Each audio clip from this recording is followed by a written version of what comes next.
जिनको सम्मान करेंगे अथवा मेमेंटो देते हुए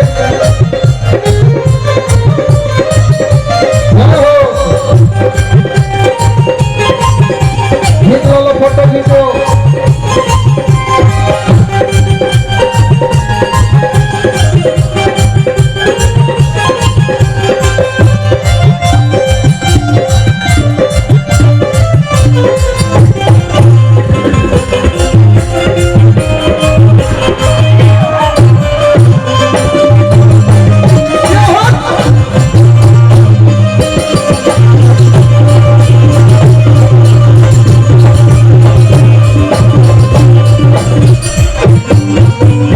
साउंड वाले भैया हाथ उठाइएगा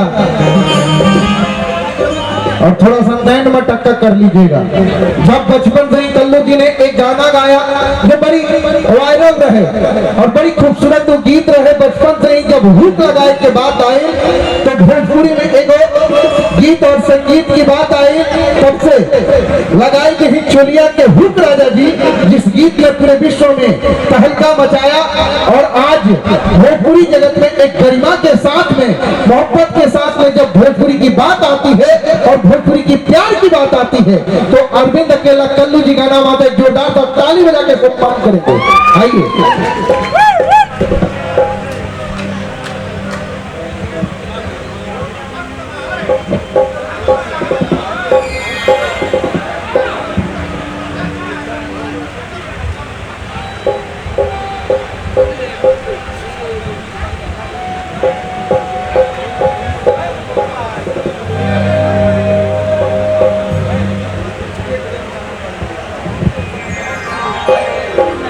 hello hello hello hello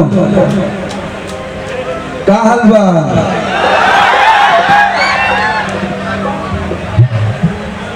hello hello हल्का सा बेस ये कम कर दीजिए। हेलो हेलो हल्का सा बेस कर दीजिए और मॉनिटर में भूकर उठा के रखिए। हेलो हेलो थोड़ा सा उठा दो।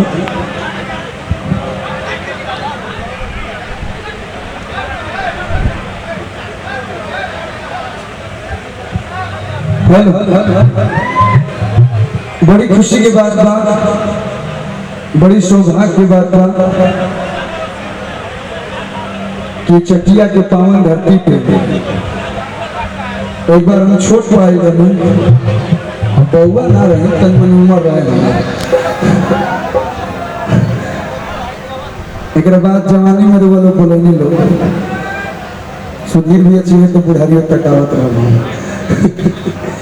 सौभाग्य के बात बा कि फिर से आप सबके बीच में आवे के मौका मिला।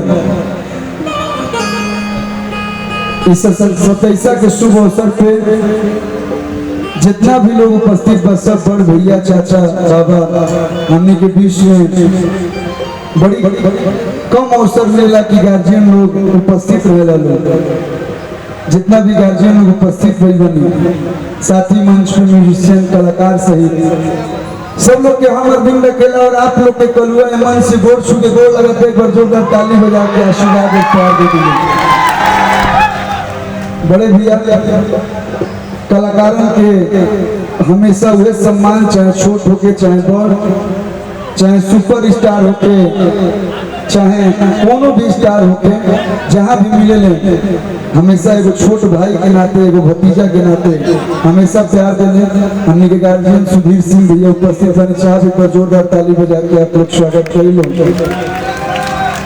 चंदन भैया मंच पे बनी, निर्भय भैया, मनीष भैया, धनु भैया, हमारे सतपाल भैया और भी बहुत सारा हमारे बड़े भाई लोग बालो जेकर प्यार आशीर्वाद हमेशा हमने को मिलत रहेला। सब लोग के स्वागत अभिनंदन बा।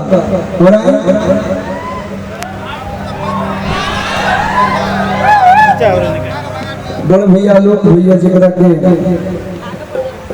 ई पीढ़ी तैयार करते बा, आगे जो हम भी पीढ़ी आई हमेशा याद करी कि नहीं ये सच्चाई है।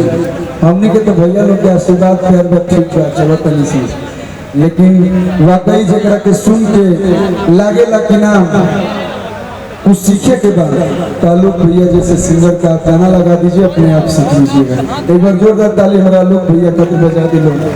छोटू भाई एक पहले बोले हैं, साथी सोना सिंह जी, शिवानी सिंह जी, आस्था जी, शालिनी जी, सब लोग आई बा। धीरे धीरे आप सबके बीच में सब लोग उपस्थित हुई। तब तक एगो माता जी के प्यारा सा भजन एक लाइन, एक बाद तो साउथ के हीरो वाला लुक रखेला, ऐसे तो सब लोग बादशाह है उपस्थित हो सब है, लेकिन एगो प्यारा सा माता रानी की प्रेम से बोले शेरवाली मैया की।